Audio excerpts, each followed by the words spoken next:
2 horse asses. So why do I tell you this? Because that width is stupid, it's inefficient, it once made sense and was clever, but it doesn't anymore, and we are more dependent on past decisions than we like to think. And one of the areas that this is so prevalent in is also in sales.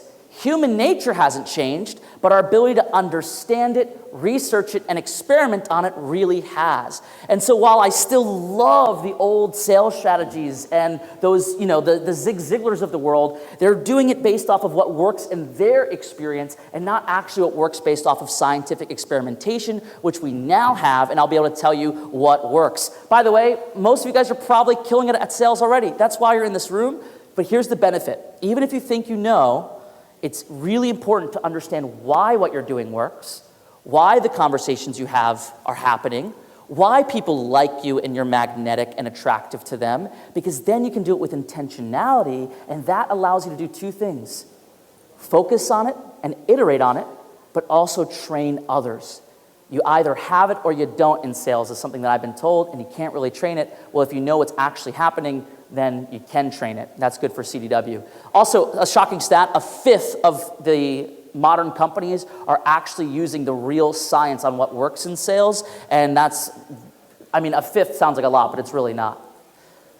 Okay, so what do we need to do? We need to understand the human brain and how it has evolved to survive, and in modern society, bank accounts are like our health bars, and that's important because evolutionary, we're trying to save our health.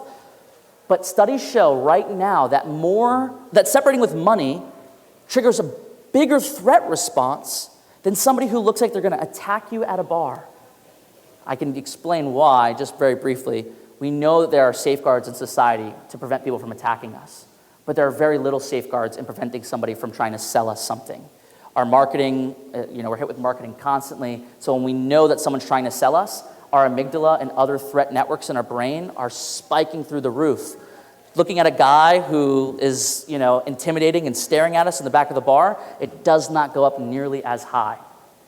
So we need to get people to feel safe, motivated, and comforted by working with us, something you guys are already doing, but we have thousands of years of evolution working against us and paying for things we can't see. And unfortunately, even if you have, I'll go ahead and set that on the floor, hold your applause. Even if you can see like an interface or the platform that you're dealing with, you can't actually really see the security taking place. It's happening in places that we can't interact with or really see, and that makes it really hard for us to have an emotional outcome from buying a product where the outcome is just security or data management. So 2 important things that we need to know, and I'm going so fast because I'm already 30 minutes short on the presentation, so if I say something and you need me to re-explain, just throw up your hand and I'll do it. Okay. This is fun, but it proves a greater point. The point is that we are more aware of things than we even realize, and I'll prove it to you. 2 cups are going to be filled with water. You're going to hear the sound. One is going to be cold water, one's going to be warm water, and I want you to try to tell me, when I ask you to, which one is which. So, I think I can get it to play with a click. Nope, but I can just click the laptop. Yeah, so Chin, can you just click that video for me? Listen close. Oh, my click button doesn't work. You have to tap. Yeah. Give it a little. Between pores. Ready? First begin. one.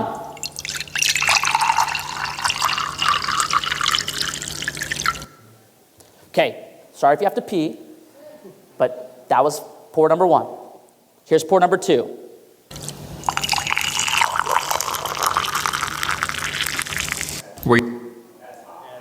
Okay, so let me just ask you. Chin, can you click the arrow in the bottom again? I'm so sorry to make you do that. The first pour was? Cold. Holy cow, cold. You probably didn't even know that you possessed the ability to do that, but you could. That's evolution. We know the temperature of water because our limbic system can detect whatever we need to keep us safe and hydrated. Here's how this relates.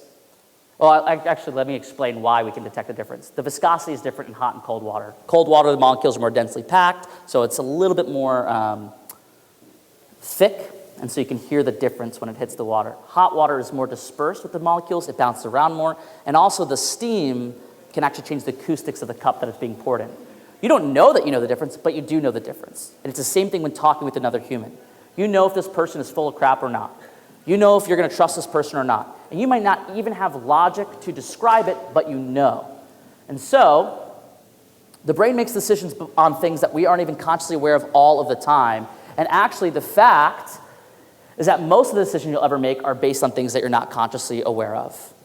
Most of them.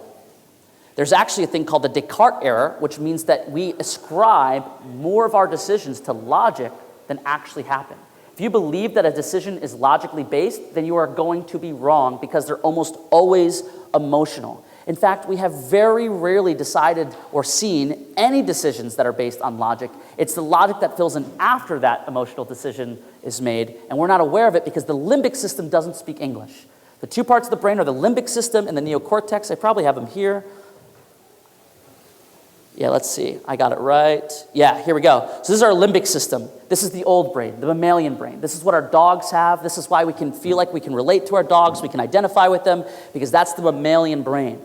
It does not talk to us. Say that again. It does not talk to us. It makes decisions for us. It helps us feel things. It generates emotion, but we don't know why. The neocortex, the new brain, the part on top, all that pink flesh there, that's what actually takes what the limbic system does and tries to make us feel okay about what it's doing because we're not in control. So it says, oh, well, I must have felt weird about this because, well, I know he's a mentalist and he does a lot of tricks, but now he's talking about psychology and how much of this is probably BS. And that's the logic part, right? The limbic system is the emotional part, and it's the part that can generate decisions. The other thing that's actually in between the limbic system and the neocortex that comes up a lot in conversations is this.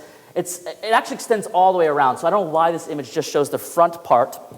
But the front part of this is called the anterior, for the front, cingulate cortex. It's a ribbon of flesh that catches errors. So if you have a presentation that's showing numbers or sales, but you seem to not have a lot of authority, there's going to be an error there, and that's going to trigger the fear response in the limbic system, causing that deal to not close. The reason I'm pointing this out to you is because I'm going to explain a lot having to do with the anterior cingulate cortex. I just want to show you where it is and what its basic function is, but it's error detection. That's what that is. The other part is the insula, and this is gut reactions. A common misconception is that this is the part responsible for women's intuition. It's not. The fusiform gyrus is responsible for women's intuition. That's detecting facial movement, like Paul Ekman's facial coding system. It detects people's body language and pattern detection, and what that does is make women have better intuition based on people and patterns. So if they tell you they don't like somebody, they probably have a better idea of whether or not should be trusted than a man.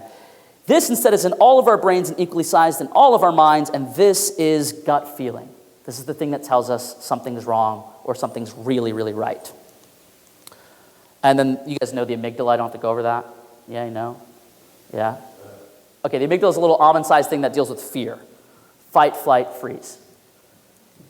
Okay, I wanted to cover this later, but I went and edited my slide during the Shark Tank because I cannot cover this in the time that I have. But scan this. This is the thing that I have built that was for the NASDAQ. Not the NASDAQ trading. This is going to show you how to trade better. But I got hired by the NASDAQ to train their entrepreneurs that invest with them on how to know if someone is ready to buy. Why? So this is the sales side of it. But there's actually one that's also used for just regular reading people. It's a system of all the body language cues that you can detect on someone based on science. And what these do is tell you whether it's an open behavior, based on the green color, a closed behavior, meaning they're closed off or skeptical, something that you really need to pay attention to because it's mostly negative in the red, and then things that are fairly neutral, which are the grays. And what this is used for is when you're doing a pitch on somebody, especially on Zoom, where you can really see their face super close to you, you can determine if they're feeling like they're close with you, have a good rapport, if there's buying signals, and what things get them mean, hey, I'm ready to close. But this is going to not help you at all if you don't understand these 5 C's. So the 5 C's that you need to consider when reading anybody based on what you'll have on that Decodex, which I promise you before today I will get to you, are these. Because all body language is BS completely, and it's just pop psychology unless you understand these 5 things. Then it can be more accurate than a lie detector. Some proof for you. Lie detector tests are not admissible in court. We know this? They're not. Except for in only one state. Anybody want to guess the state? Vegas? That's a city. Nevada? No? Texas is a great guess. That's usually the number 1 guess I get, but it's not. Let's get, you're somewhat on the right track. Florida? I love how people just guess the crazy white people states. If you keep following that logic, you'll get there. Connecticut? That's a different type of crazy white person. Utah? Dude, okay, I think I threw you guys a red herring on accident. New Mexico. It's the only state that uses a lie detector test in court. And why? I don't know, meth or something, okay? That's what I know about it. But body language can actually be used as evidence if you can communicate with particularity what it is that you observed, and the research and science backs why that behavior happens. The reason why you're not going to see it very much is because it's going to get called into question credentials, and typically that person's body language in terms of baselining usually isn't well enough established in a court case, so you don't see it very much. But in the interrogation room or in a fraud investigation, this is used all the time. So these are the 5 things. I'm going to quickly cover these, and then I want to show you something really cool. Context. It means that the context of the situation is important. If someone is acting nervous but they're on stage, guess what? It's the context. It's not that they're lying. That makes sense. If you're having somebody come in for an interview, which is basically a more informal interrogation, and they're nervous, well, they just have a ton of people in suits and police officers out in the lobby telling them to come in here and talk to you. They're going to be nervous. It doesn't mean they're lying. The context matters. Clusters. So you want to look for groupings of behavior. No one thing means that somebody is ready to buy. No one thing means that somebody likes you or dislikes you. But a cluster of things get us pretty close to deciding that. So that could be something like, maybe you see somebody make like stank face, right? But maybe their nose just itches or they're adjusting it. But then you see them like lean their head back and go like this. Almost undeniably now we know that means something. That's a very exaggerated example, but just to prove the point. If someone does this, there's a reason they did that. It's not random, right? That's an example of clusters, both the pushing, the ventral siding, which is turning my body, the stank face, and you'll have a lot more subtle ones that you'll learn from that decodex that we made. Congruence means, does their body language match the words that they're saying? And when they don't match, the body language should be believed, not the words. Because the body language is controlled from the limbic system, which we don't filter, but language is filtered. And we do control it. And we are polite. And we do try to give platitudes. The words should never be believed if the body is telling a different story. An example would be like, how did I forget her name? What's the ex-attorney general, Pam Bondi? Yeah. You could tell she got coaching on this because she used to be so incongruent. She'd say, we've never heard of this before, and we didn't know anything about it. She's nodding her head in the affirmative, but saying the negative. If the body's to be believed, then that means that she does know about the Epstein files. She has seen them. Remember, she said famously that there were no Epstein files, but she nodded her head. If you watch newer videos of her, you could tell she got coached because now she does this. She couldn't help it. It was like something she did since she was young. So now she's talking.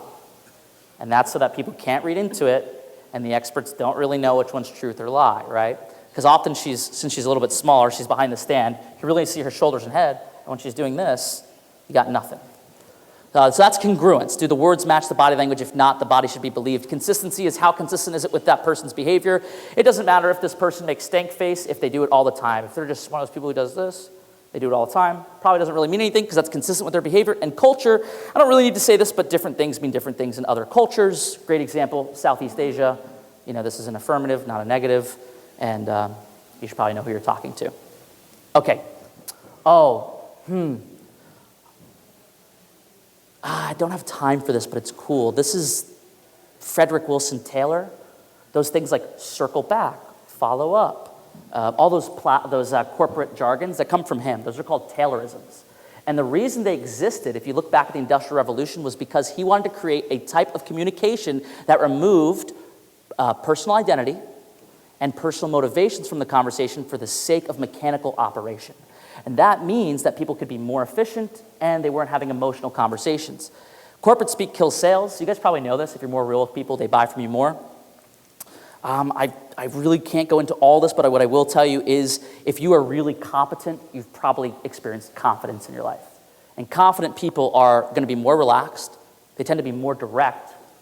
They're going to take better stabs at humor. It doesn't matter if that humor is well received. They'll take attempts at it. And above all, they'll be curious because they're not afraid of seeming like they don't know something because they know they can help you. Words don't show competence, actions do. So if you're talking with a client or using a lot of technical jargon, especially if they're not a CTO or someone who can keep up with you, I don't know what the hell you guys are doing, but it needs to stop. It is over and over repeated show that it doesn't help. You would never have a conversation that looks like this with something important in your family. Sweetheart, we need to circle back on your recent academic performance metrics. What? Your grades are not currently aligning with household expectations, and frankly, there appears to be a disconnect in execution. Dad, I got one bad grade. I hear you, and I appreciate you bringing that perspective to the table, but moving forward, we need to establish clear accountability structures. Dad, why are you talking like this? Look, nobody's pointing fingers here. We just want to create a roadmap for success while maintaining transparency.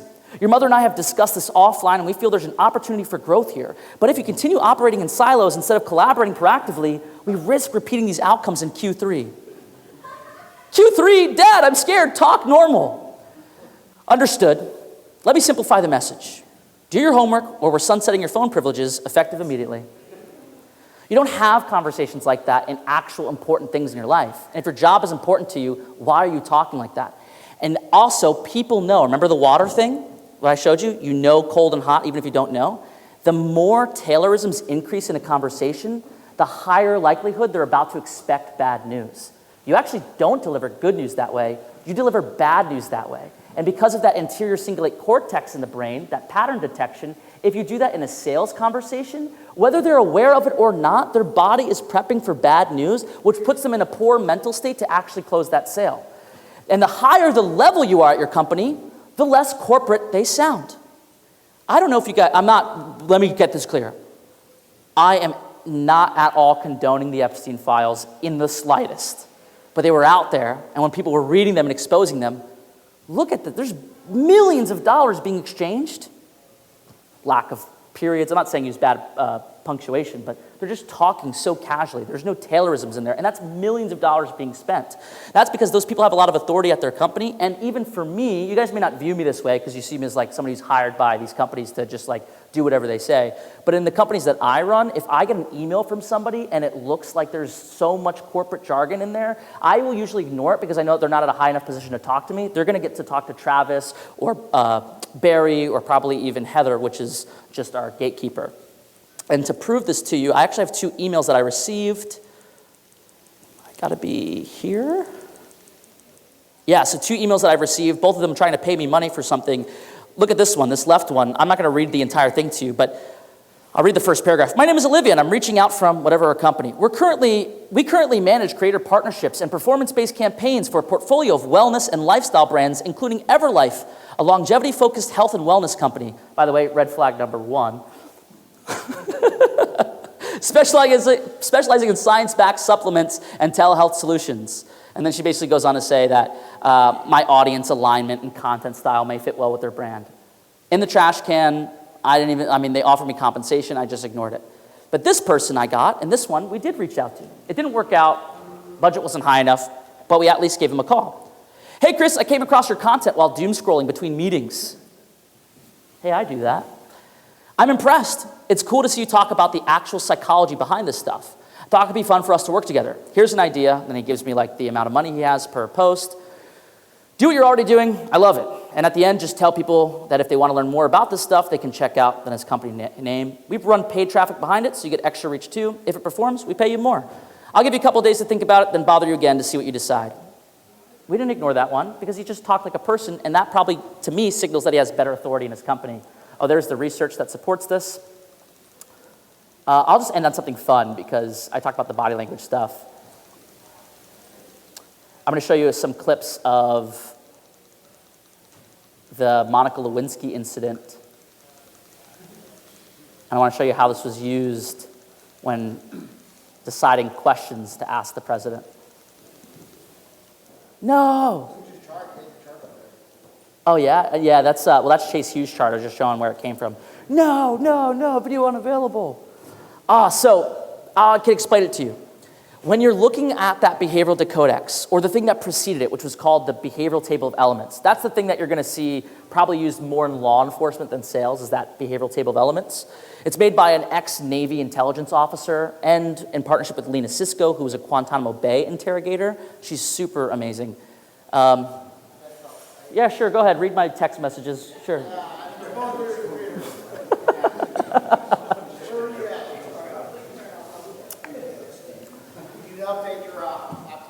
Yeah, sure. The good thing is my travel laptop. I don't even really use this one. This is like some game that my ex told me to install because she thought it was so funny, and I never deleted it. But look at this. It's like some oh, Jackbox, great. What was I saying? Lost it. Oh, the Bill Clinton thing. Okay, when you look at the deception rating scale on either the behavioral table of elements or the decodex, it will tell you how likely the behavior you're seeing means that they're being deceptive. Most people in an entire statement don't go above 11 when you add up all the behaviors. So let's say you see touching the nose and looking down and a sharp breath.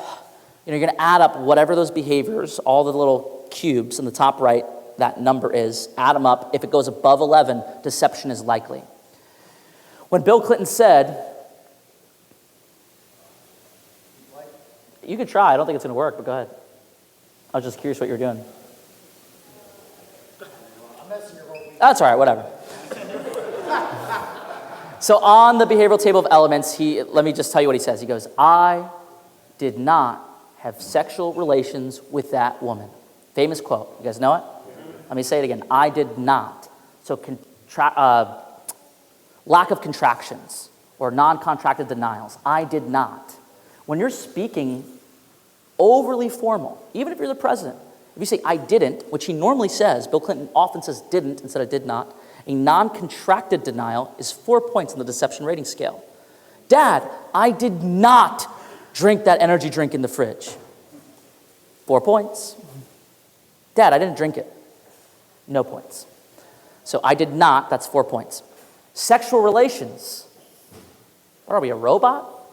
4 points. That's psychological distancing. We actually see this a lot when you bring somebody in for interrogation and you say, I just want you to tell me, so they'll say, I did not hurt my wife. Cool, we didn't ask if you hurt her, we asked if you killed her. That hurt is a different thing, right? I didn't take it. I didn't ask if you took it, I asked if you stole it. So psychological distancing, 4 points. So we're at 8, that woman. Lack of pronouns, lack of names, that's another 4 points. So he's at 12 in one sentence. Usually in an entire paragraph, we don't go above 11, that's 12. And when you take the body language he did in that statement, he scored a 44. It is one of the most prolific lies caught on camera to this day, and that's why it's taught at all the different places like FBI, BAU, out in Quantico, they show that clip. It is a tremendous lie. So while these aren't necessarily here to help you catch lies, you can find when people's discomfort is going up. And it does help you to learn these things because when you're asking people if they're likely to move forward, hey, what do you think about the service that we provide? If you can see the cues that mean, hey, I'm uncomfortable, which they're not lying, they're discomfort symbols. And as deception increases, discomfort increases, you can know whether or not they mean it. Because it's sort of like dating in sales. You never know if you lost a sale until it's too late. You can go on a date and be like, that was amazing. We had such great chemistry. And then they ghost you, and you don't know why. It's too late to find out. It's better to learn to watch for these in a meeting so you can adjust whatever statements you're putting down. Or if you're talking about a contract, where did the discomfort increase so that you can re-talk about those terms and ask them what about it makes them uncomfortable. You can save the sale. That's important.